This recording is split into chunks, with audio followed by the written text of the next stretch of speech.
ಇವತ್ತಿನ ಭಾರತೀಯ ಪತ್ರಿಕಾರಂಗಕ್ಕೆ ಬಂದದಂದ್ರೆ ಇದನ್ನು ಭಾಳ ನೋವಿನಿಂದ ತೆಗೆಸಿ ಹೇಳಬೇಕಾಗಿದೆ. ಈ ದೇಶದ 4ನೇ ಅಂಗಿದು 4 ಪಿಲ್ಲರ್ಸ್ ಹೇಳ್ತಾರೆ ನಮ್ಮ ಸಂವಿಧಾನದ. ಈ 4 ಪಿಲ್ಲರ್ಸಲ್ಲಿ ಶಾಸಕಾಂಗ, ಕಾರ್ಯಾಂಗ, ನ್ಯಾಯಾಂಗ ಅದ್ರ ಜೊತೆ ನಿಲ್ಲುವಂಥದ್ದು ಪತ್ರಿಕಾರಂಗ. ಇದನ್ನ ಇವತ್ತು ನಾವೆಲ್ಲರೂ ಕೂಡ ಹತ್ಯೆ ಮಾಡ್ತಾ ಇದ್ದೀವಿ. ಇದನ್ನು ನಂಬಿ ಬದುಕುವವರಿಗೆ ಬದುಕು ಕೊಡೋ ಶಕ್ತಿ ಇವತ್ತಿಲ್ಲ. ಸತ್ಯ ಅವ್ರಿಗೆ ಮೊದಲೇ ಇಲ್ಲ. ಯಾಕಂತಂದ್ರೆ ಜಗದ ಶ್ರೇಷ್ಠ ಮಾಧ್ಯಮಗಳಲ್ಲಿ ಮೊದಲನೇದಾಗಿ ಬರುತ್ತಿರುವಂಥದ್ದು ಯಾವುದಪ್ಪ ಅಂತಂದ್ರೆ ನಾರ್ವೆ ಅನ್ನೋಂಥ ಸಣ್ಣ ದೇಶ, ಯುರೋಪ್ ಖಂಡದಲ್ಲಿ ನಾರ್ವೆ. ಅದು 1ನೇ ರ್ಯಾಂಕ್ದಲ್ಲಿದೆ. ಅಲ್ಲಿ ಎಲ್ಲ ಪತ್ರಿಕಾ ಮಾಧ್ಯಮ ಭಾಳಷ್ಟು ಸ್ವತಂತ್ರಗಳಿದೆ. ಅದರ ನಂತರ 2ನೇದಾಗಿ ಬರುವಂಥದ್ದು ಡೆನ್ಮಾರ್ಕ್, 3ನೇ ಬರುವಂಥದ್ದು ಸ್ವೀಡನ್. ಟಾಪ್ 3 ಇವುಗಳಲ್ಲಿ ಪೂರ್ಣ ಪ್ರಮಾಣ ಸ್ವಾತಂತ್ರ್ಯದ ಮತ್ತು ಪತ್ರಿಕಾ ಸ್ವಾತಂತ್ರ್ಯ ಅಥವಾ ಅದ್ರ ಮಾಧ್ಯಮ ಸ್ವಾತಂತ್ರ್ಯ ಪೂರ್ಣ ಪ್ರಮಾಣದಲ್ಲಿದೆ. ಯಾವ ದೇಶ ನಮ್ಮ ಅಮೇರಿಕಾ USA ಅಂತೀವಿ, ಇದು ಜಗದ ಸ್ವಾತಂತ್ರ್ಯಕ್ಕಾಗಿ ಹೋರಾಟ ಮಾಡ್ತೀವಿ. ನಾವು ಪ್ರಜಾಪ್ರಭುತ್ವವಾದಿಗಳು, ನಮ್ಮ ಶ್ರೇಷ್ಠ ಯಾರೂ ಇಲ್ಲ ಅಂತ ಹೇಳುವಂಥ ಈ ದೇಶ ಇವತ್ತು 55ನೇ ನಂಬರ್ದಲ್ಲಿದೆ. 55ನೇ ನಂಬರ್ದಲ್ಲಿ. ಅದೇ ಕಾಲಕ್ಕೆ ಇನ್ನುಳಿದವು ಕೆನಡಾ, ನೀವು ಕೇಳಿರ್ಬೇಕು ಹೆಸರು. ಅವರು ಸಹಿತ ನಾವು ಹೆಚ್ಚಿಗೆ ಪ್ರಜಾತಂತ್ರವಾದಿಗಳು ಅಂತ ಹೇಳ್ತಾ ಇದ್ದಾರೆ. ಅವರು 14ನೇ ಸ್ಥಾನದಲ್ಲಿದೆ.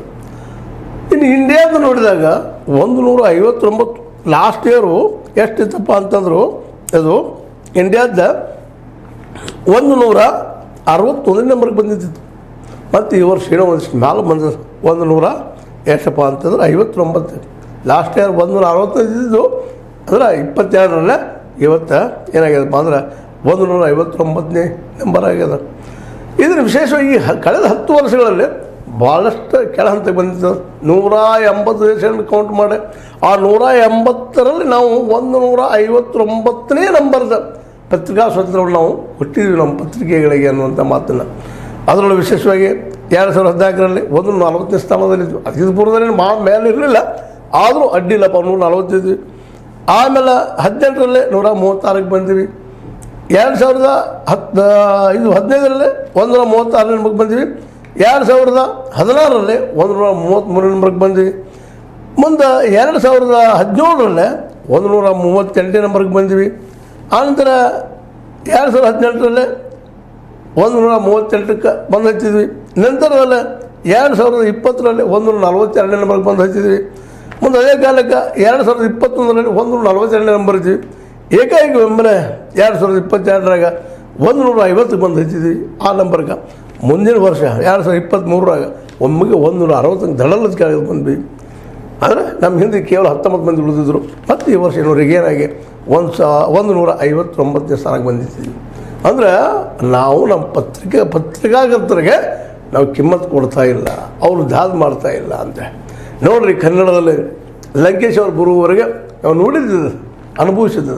ಈ ಎಲ್ಲ ಮಹಾನ್ ಮುಖ್ಯಮಂತ್ರಿಗಳಿಗೆ, ಮಂತ್ರಿಗಳಿಗೆ ನಾವೇನು ಹೇಳ್ತಾ ಇದ್ವಿ ಅಂದರೆ ನಮ್ಮ ಪತ್ರಿಕೆಗಳಲ್ಲಿ ಶ್ರೀಮಾನ್ ಅಂತ ಉಪಯೋಗ ಮಾಡ್ತಾಯಿದ್ವಿ. ಪ್ರಥಮ ಬಾರಿ ಕನ್ನಡದಲ್ಲಿ ದೊಡ್ಡ ಸಾಹಸ ಮಾಡಿದವರು ಯಾರಪ್ಪ ಅಂದ್ರೆ ಲಂಕೇಶ್ ಅವರು.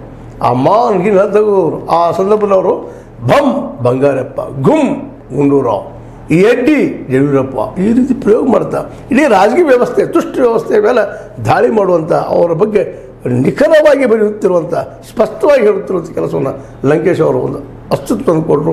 ಅದರ ನಂತರದಲ್ಲಿ ಮತ್ತೆ ಅವರು ಹೋದರು, ಅವ್ರ ಮಗಳು ಬಂದರು, ಅವರು ಸಾಕಷ್ಟು ಹೋರಾಟ ಮಾಡಿದರು. ಕೊನೆ ಆಯಿತು. ಅವರು ನಾವೆಲ್ಲ ನೋಡಿದ್ದೀವಿ ಪತ್ರಕರ್ತರನ್ನ, ವಿಚಾರವಾದಿಗಳನ್ನ. ಅದರಲ್ಲೂ ಇತ್ತೀಚಿನ ವರ್ಷಗಳಲ್ಲಿ ಭಾಳಷ್ಟು ಇಲ್ಲದವು ಕೊನೆ ಆಗುವಂಥವು. ಪನ್ಸರೆ ಆಗಿರ್ಬೋದು. ಅದೇ ಕಾಲಕ್ಕೆ ನಮ್ಮ ಏನಪ್ಪ ಅಂತಂದ್ರೆ ಇನ್ನೂ ಭಾಳ ಜನ MM ಕಲಬುರ್ಗಿ ಅವರು ಪತ್ರಕರ್ತರು ಹೌದು, ವಿದ್ವಾಂಸರು ಹೌದು ಅಂದ್ರೆ ಕೊಲೆ ಆಗ್ತಾಯಿದೆ. ಭಗವಾನ್ ಯಾವತ್ತು ಕೊಲೆ ಆಗ್ತಾರೋ ಗೊತ್ತಿಲ್ಲ.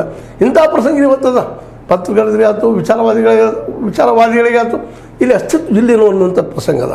ಇಂಥ ಸಂದರ್ಭದಲ್ಲಿ ನಾವು ಏನಪ್ಪ ಅಂದರೆ ಭಾಳ ಎಚ್ಚರದಿಂದ ಈ ಬಗ್ಗೆ ವಿಚಾರ ಮಾಡಬೇಕಾಗಿದೆ. ನಮ್ಮ ಜನರನ್ನು ಎಚ್ಚರಿಸಬೇಕಾಗಿದೆ, ಬೆಳೆಸಬೇಕಾಗಿದೆ. ಈಗ ಇನ್ನೊಂದು